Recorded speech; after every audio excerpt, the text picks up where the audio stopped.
عزیزان گرامی وقار، قرآن عظیم میں اللہ رب العزت ارشاد فرماتا ہے، اور ہم ضرور تمہاری آزمائش کریں گے، تمہیں آزمائیں گے۔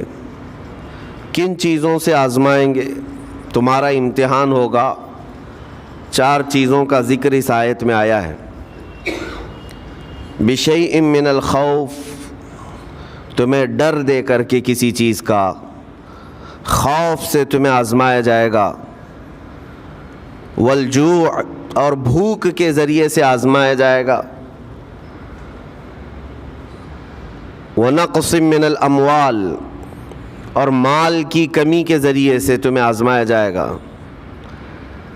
مال گھٹ جائے گا، فاقہ ہوگا، اس طرح سے تمہیں آزمایا جائے گا۔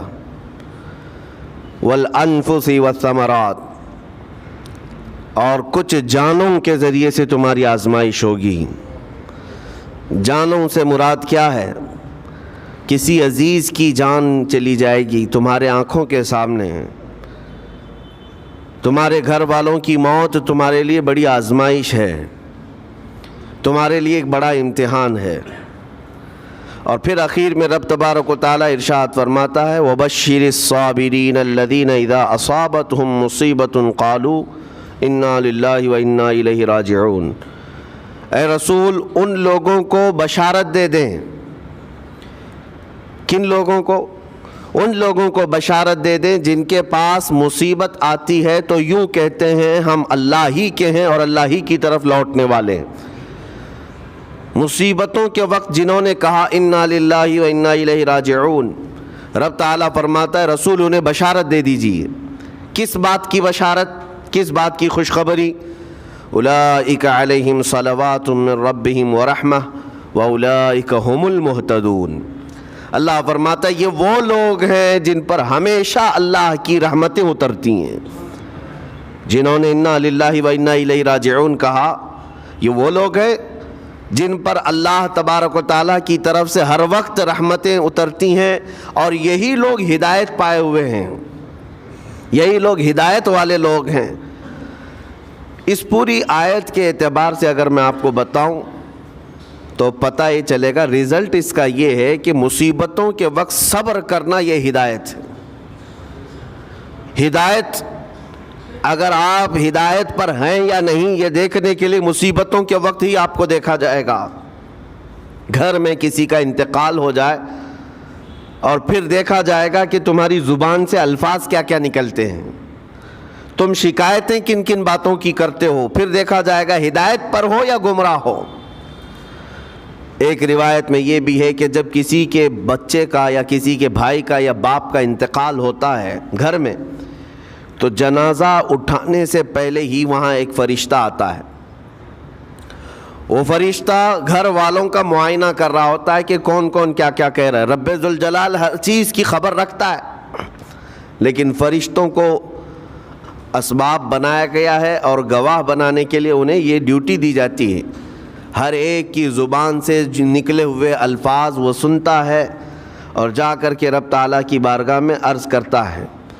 اللہ تعالیٰ پوچھتا ہے کہ میں نے فلاں کے گھر سے ایک جان لے لی، ان کا عزیز بیٹا چلا گیا، بھائی چلا گیا، ماں چلی گئی، وہ لوگ میرے بارے میں کیا کہہ رہے تھے؟ فرشتہ کہتا ہے اے رب ذوالجلال، ان لوگوں کے زبان پر شکر کے الفاظ تھے، وَإِنَّا لِلَّهِ وَإِنَّا إِلَيْهِ راجعون کہہ رہے تھے، اور وہ صبر کر رہے تھے۔ میں نے گھر والوں کے سب حالات دیکھے۔ اللہ تعالیٰ فرماتا ہے اے میرے فرشتے تو گواہ رہنا، میں نے ان سے جو چیز لیا ہے اس سے کئی گنا زیادہ نعمت انہیں عطا کروں گا، اس سے بہتر نسل انہیں دی جائے گی، اور ان کے غم آج جتنے ہیں اس سے کئی گنا زیادہ خوشیاں میں انہیں جنت کی عطا کروں گا جنہوں نے میری دی ہوئی مصیبت پر صبر کیا۔ اور کوئی گھر ایسا ہوگا جس گھر سے فرشتہ جا کر کہے گا کہ مولا اس گھر والے تو بے قابو تھے، جو منہ میں آیا بکے جا رہے تھے، وہ تو یوں کہہ رہے تھے کہ اللہ کو کیا ہمارا ہی گھر ملا، ہمارا ہی بچہ جانے کو تھا، ہمارے ہی گھر میں یہ آفت آنے کو تھی۔ اس طرح کے الفاظ وہ کہہ رہے تھے۔ اور رب تبارک و تعالیٰ کو ظالم کہہ رہے تھے۔ اللہ تبارک و تعالیٰ اپنے جلال کا اظہار فرماتا ہے، ارشاد فرماتا ہے فرشتے کو، اے فرشتے تو گواہ رہنا، انہوں نے میرے بارے میں جیسا گمان کیا اب میں ان کے ساتھ ویسا ہی سلوک کروں گا۔ اللہ تبارک و تعالیٰ کے ساتھ یہ گمان جس طرح بندہ کرے گا اللہ تعالیٰ اس کے ساتھ اسی طرح کا سلوک فرمائے گا۔ اس کو ارحم الراحمین ہی تصور کرو۔ ہمیشہ رب تبارک و تعالیٰ مہربان ہے اور مہربان ہی اس کی طرف گمان کرنا بھی چاہیے مومن کو۔ انشاءاللہ العزیز مہربانی ہوگی، اور بلکہ دلوں کا قرار اور سکون بھی رب تعالیٰ ہی عطا کرتا ہے۔ اے میرے عزیزو، یہ تمہیدی باتوں کے بعد میں اب عرض کرنا چاہتا ہوں، محرم الحرام کے مہینے میں کربلا کے واقعات سنتے ہی رہتے ہیں۔ میرے عزیزو، ہم بچپن سے لے کر اب تک ہر سال کربلا میں ہونے والے عظیم حادثے کو سنتے بھی آ رہے ہیں۔ 14 صدیوں گزر جانے کے بعد بھی اس واقعے کو یاد کرتے ہیں تو آنکھیں بھیگ جاتی ہیں۔ اس میدان میں، وہاں کے ریگزاروں میں رسول کریم صلی اللہ تعالیٰ علیہ وسلم کے اہل بیت کا جو امتحان تھا وہ کتنا سخت تھا، کتنا کٹھن تھا۔ کسی ایک کے ساتھ کوئی معاملہ ہو جائے تو سمجھ میں آئے، امام عالی مقام سید الشہداء امام حسین رضی اللہ تعالیٰ عنہ کو کتنا بڑا امتحان دینا پڑا ہوگا۔ ایک نہیں، اپنے خاندان کی 29 لاشیں انہوں نے اٹھائی ایک دن کے اندر، اپنے خاندان کی۔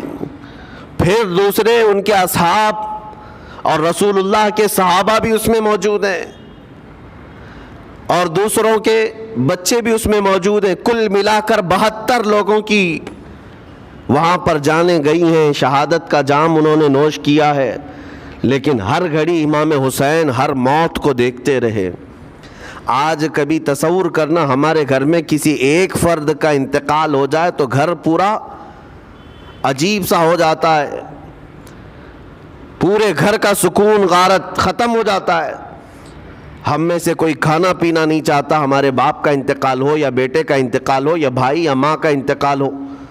لیکن امام حسین کی وہ بات مجھے یاد آتی ہے جب اپنے جوان بیٹے علی اکبر کی لاش پر گھوڑے دوڑتے ہوئے بھی دیکھ رہے تھے۔ اپنے سگے بھتیجے امام قاسم کا سر الگ کر دیا تھا یزیدیوں نے، اور اس سر کو اپنی گود میں رکھ کر کے بیٹھے ہوئے تھے۔ اپنے سگے بھائی حضرت عباس علمبردار کے، ان کے آنکھوں کے سامنے دونوں ہاتھ کاٹے گئے تھے، اور حضرت عباس کے سینے میں نیزہ مار کر کے انہیں گرایا گیا تھا۔ اتنا ہی نہیں میرے عزیزو، امام حسین اس خونی منظر کو اپنی آنکھوں سے دیکھیں جب 6 ماہ کے علی اصغر کو لے کر پانی طلب کرنے گئے تھے تو یزیدیوں نے گلے پر تیر ایسا لگایا تھا کہ خون کا فوارہ مولا حسین کے چہرے پر آ کر لگ گیا۔ پورے کربلا کے واقعات پڑھنے کے بعد میں نے محسوس کیا، اتنے پورے واقعے گزر جانے کے بعد بھی ایک چیز کربلا میں نہیں ہوئی، باقی سب آفتیں آئی ہیں، ایک چیز نہیں ہوئی۔ وہ کیا ہے؟ امام حسین کے زبان سے کوئی شکایت نہیں ہوئی، کوئی شکوہ نہیں تھا۔ یہ نہیں تھا کہ سارے بجلیاں ہم پر گر پڑی ہیں، اس خاندان کا کون ہے؟ سوائے زین العابدین کے اس پورے خاندان میں کوئی مرد باقی نہیں رہا۔ پورے خاندان کے بچوں کو، ان کے بڑے مردوں کو، سب کو وہاں پر شہید کر دیا گیا تھا۔ میں عرض تو کر رہا ہوں، ایک خاندان کے 29 لوگوں کی لاشیں میدان میں پڑی ہوں، وہ کیسا منظر ہے۔ ایک تو میں امام حسین کے صبر کو دیکھتا ہوں۔ اللہ تعالیٰ نے فرمایا آیت کریمہ میں کہ ہم تمہیں آزمائیں گے، آزمائش کریں گے، کچھ جانیں لے کر کے، لیکن میں سمجھتا ہوں اتنی بڑی آزمائش کہ ایک ہی دن میں ایک ہی خاندان سے 29 لوگوں کی جانیں گئی، وہ اس سے بڑی آزمائش ہوگی؟ یہ کتنی بڑی آزمائش ہے اور کتنا بڑا امتحان ہے۔ اب یہ بھی میں آپ کو بتا دوں کہ کس کے ساتھ کیسی آزمائش ہوتی ہے، کس کے ساتھ کیسا امتحان ہوتا ہے۔ آپ کو سردی بخار دے کر کے آزمایا جاتا ہے، کسی اور کو کچھ اور بیماریاں دے کر، یا کسی اور کو کسی اور مصیبت کے ذریعے سے۔ لیکن یہ آزمائش کی جو کیٹیگری ہے وہ کیسے طے ہوتی ہے پتہ ہوں؟ میرے آقا صلی اللہ تعالیٰ علیہ وسلم نے فرمایا جس کا ایمان جتنا بلند ہوگا ویسی ہی آزمائش آئے گی۔ یہ کربلا کے امتحانات سے یہ بات تو ثابت ہوتی ہے کہ امام حسین کے ایمان کا درجہ کیا رہا ہوگا، ان کے ایمان کا مقام کیا رہا ہوگا۔ اس ایمان کی بلندی کے اعتبار سے ان پر آزمائش آئی۔ اسی لیے تو بزرگوں نے فرمایا کہ ہم میں سے کوئی بھی امام حسین کے صبر کو نہیں پہنچ سکتا۔ استقامت اور صبر یہ دو چیزیں ایسی ہیں اچھے اچھے لوگوں کے پیر ڈگمگا جاتے ہیں۔ استقامت کا مطلب ہے ڈٹے ہوئے رہنا حق پر، اور یہ سب کو نہیں مل پاتا، یہ خصوصیت سب کو حاصل نہیں ہوتی۔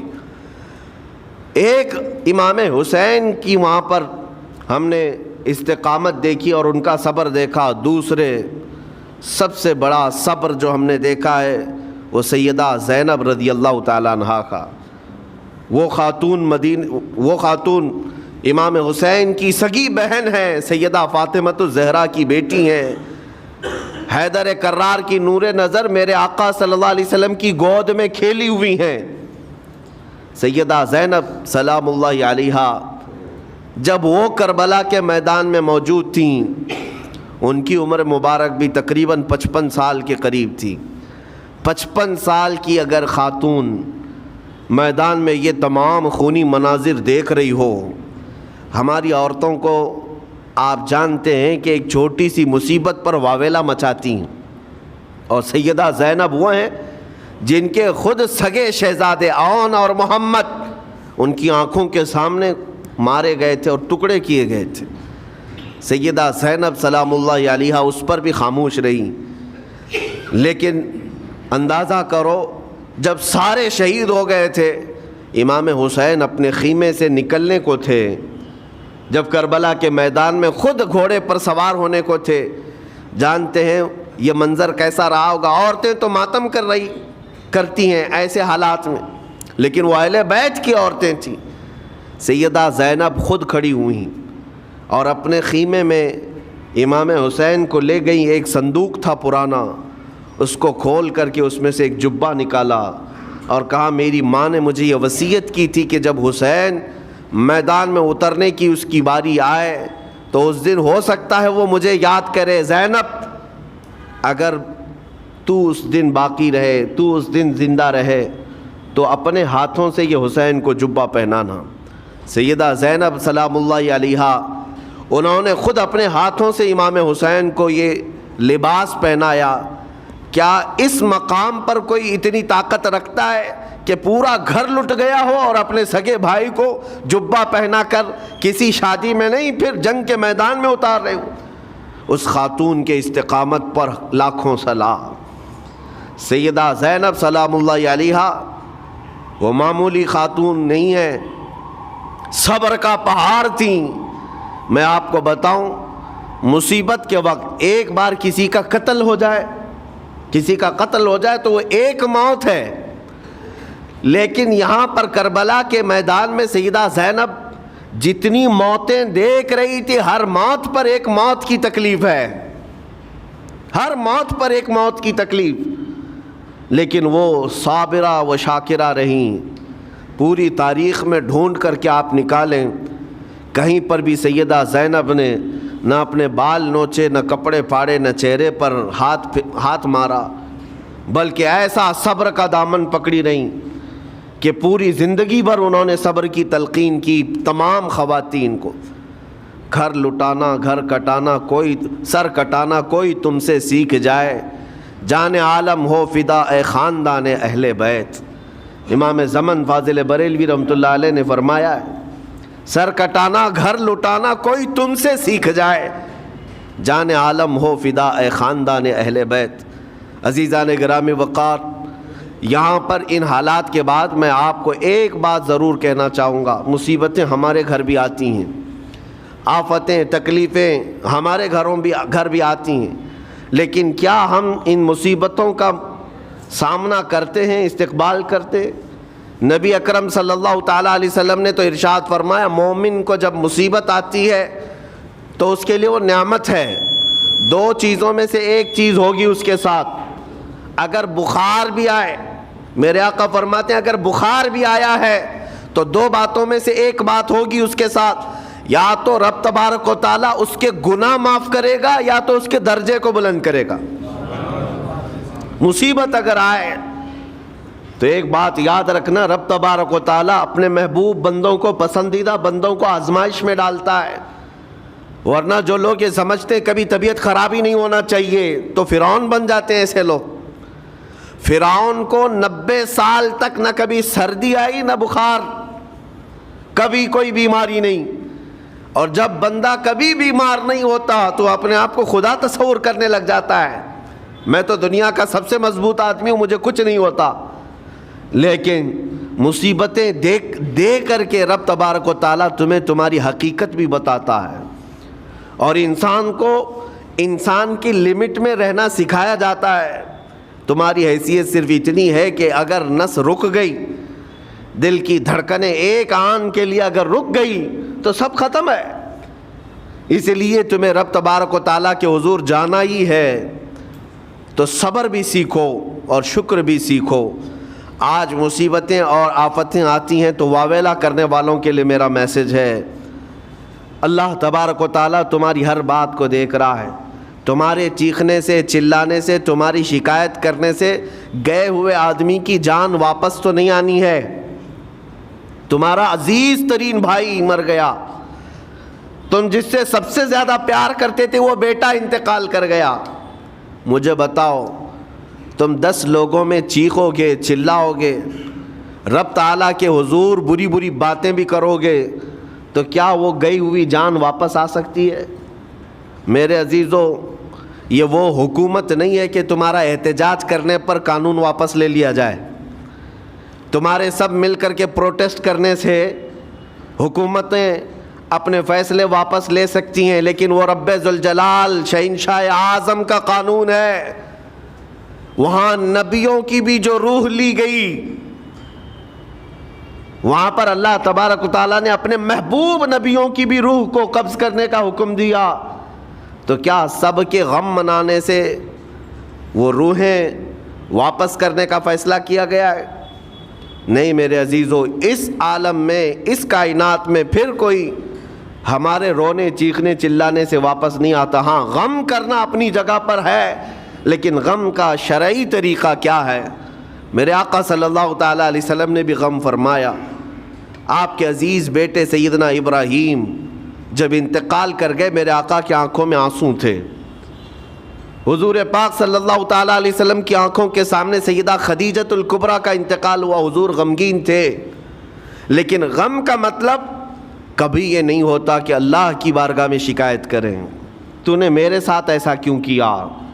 یعنی تم حکم دو گے، رب تبارک و تعالیٰ کو تم مشورہ دو گے کہ کس کے ساتھ کیا کرنا ہے. اس لیے ان مواقع پر ہم سب کی آزمائش ہے، ہمارا امتحان ہے. ایسے معاملات جب بھی آتے ہیں، دیکھیں میں آپ کو ایک اور باریک بات بتا دیتا ہوں. یہ ہم آج تقریر کر رہے ہیں، ہو سکتا ہے آپ بھی سن رہے ہیں اور اچھی طرح سمجھ رہے ہیں، لیکن خود کے گھر پر جب آ جائے تو تقریر بھی یاد نہیں رہتی، نصیحت بھی یاد نہیں رہتی، غم کا غلبہ زیادہ ہو جاتا ہے. ایسے اوقات میں حکم کیا ہے مومنین کو؟ میرے گھر پر، میں جانتا ہوں شکایت نہیں کرنا چاہیے، میں جانتا ہوں غموں کے وقت صبر کرنا چاہیے، پھر بھی اگر میرے گھر میں آ گئی مصیبت تو مومنین کے لیے حکم یہ ہے کہ تم نے اب تک جو سنا تھا حدیثیں وغیرہ اس کو یاد دلاؤ. یعنی مجھے یاد دلاؤ. یہ مت سوچو کہ مولانا صاحب ہیں، مفتی صاحب ہیں، امام صاحب ہیں، ان کو تو سب معلوم ہوگا. غم کا غلبہ جب آ جاتا ہے تو اچھے اچھوں کو یاد نہیں رہتا. مومنین کو کہا گیا ہے کہ وہ یاد دہانی کریں، جائیں غموں کے وقت ان کی حالت دریافت کریں اور انہیں صبر کی تلقین کریں. ہر ایک کے لیے ضروری ہے. یہ سوچ کر کے پیچھے نہیں ہٹا جائے گا کہ یہ تو بہت جانکار لوگ ہیں، یہ بہت پڑھے لکھے لوگ ہیں، ان کو تو سب پتہ ہے. نہیں، بلکہ حکم یہ ہے کہ جس کے ساتھ بھی مصیبت آئے، مومنین، دوسرے مومنین اسے صبر کی تلقین کریں، اسے جا کر کے حوصلہ دیں اور اسے تسلی دیں. اب میں آتا ہوں ان باتوں کی طرف جو لوگ مصیبتوں کو برا سمجھتے ہیں۔ ایک صحابی تھے، ان کی شادی ہو گئی ایک صحابیہ سے، نکاح ہوا تھا مدینے میں، سال بھر خوشحالی سے گزرتے رہے، بہت اچھے دن گزرے۔ سال ختم ہونے کو تھا کہ خاتون جو ہے لڑائی کرنا شروع کر دیتی، کہتی مجھے تمہارے ساتھ رہنا نہیں، مجھے طلاق چاہیے، ڈائریکٹ طلاق۔ تو اس صحابی نے کہا ہوا کیا؟ وہ صحابیہ کہتی تھی نہیں مجھے تمہارے ساتھ رہنا نہیں۔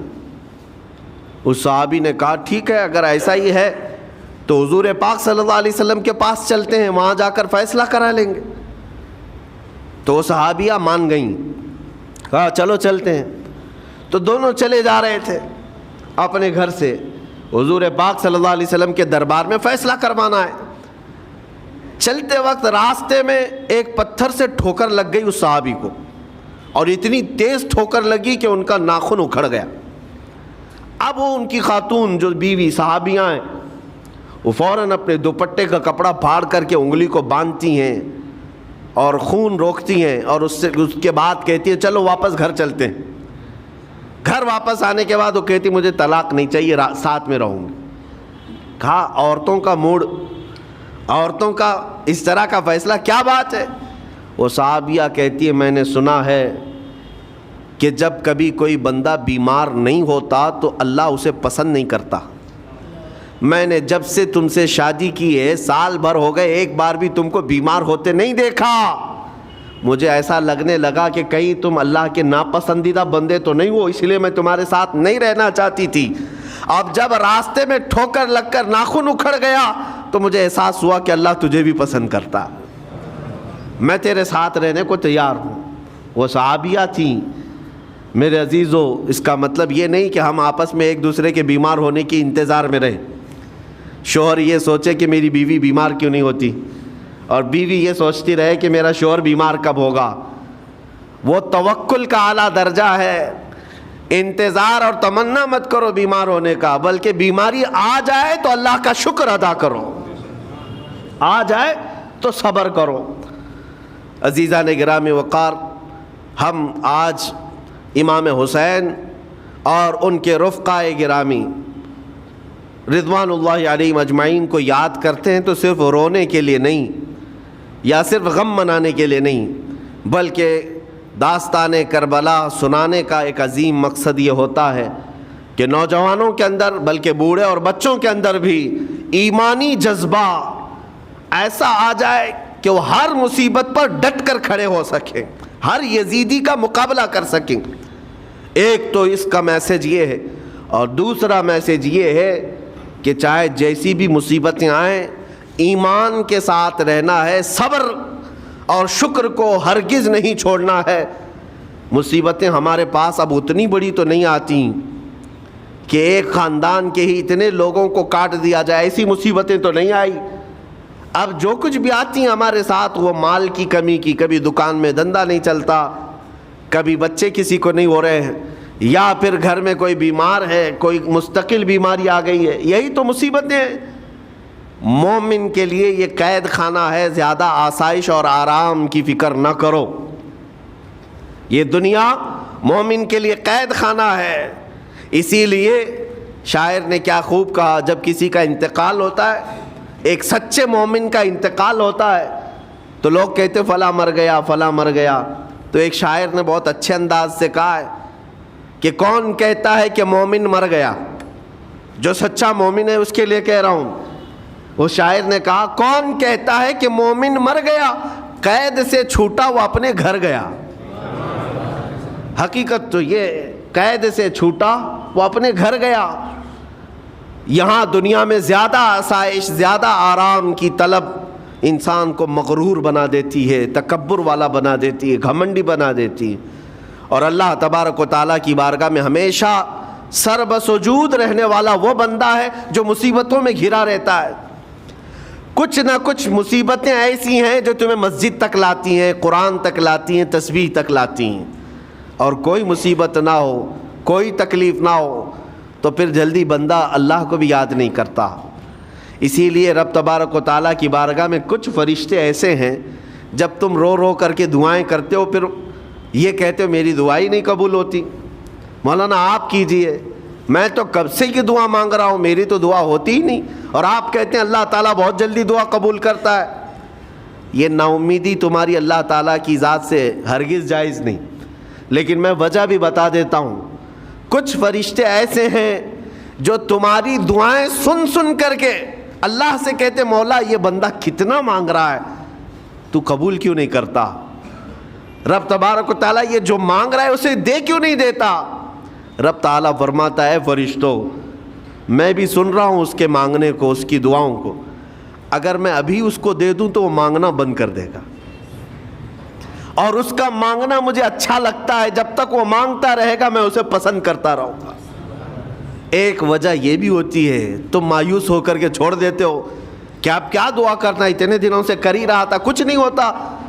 اگر تمہاری دعاؤں کا اثر جلدی نظر نہیں آتا تو رحمان تمہاری دعائیں سن رہا ہے اور وہ تمہاری دعائیں پسند بھی کر رہا ہے. میرے عزیزو, یہ تمام حالات میں آپ اللہ تبارک و تعالیٰ کی بارگاہ میں کثرت سے دعا ہی کریں اور مانگا ہی کریں جب مصیبتیں آئیں. آج کے حالات بھی ہماری آزمائش کے حالات ہیں. آج کا جو دور ہے وہ بھی ایک یزیدی دور ہے. یہاں پر جگہ جگہ جو مسلمانوں کے ساتھ حالات ہیں یہ ہمارے لیے آزمائش کا دور ہے, بہت بڑا امتحان چل رہا ہے. ان حالات میں مسلمانوں کو چاہیے وہ اپنے ایمان کے ساتھ ڈٹے رہیں, استقامت. مولا حسین کے سبق کو پڑھیں. اس وقت تو ان کی گردنوں پر تلواریں تھیں, ان کے بچوں کے سینے چھدے ہوئے تھے تیروں سے, لیکن وہ ڈٹے ہوئے تھے میرے مصطفیٰ کی شریعت پر. آج ابھی تمہارے سینوں پر بندوق کی گولیاں نہیں لگائی گئیں, ابھی تمہارے اوپر اتنی بڑی مصیبتیں نہیں آئیں, لیکن میں پھر بھی دیکھتا ہوں نوجوانوں کو کہ کوئی مصیبت نہ آنے کے باوجود بھی تم اسلام کے ساتھ کھلواڑ کر رہے ہو.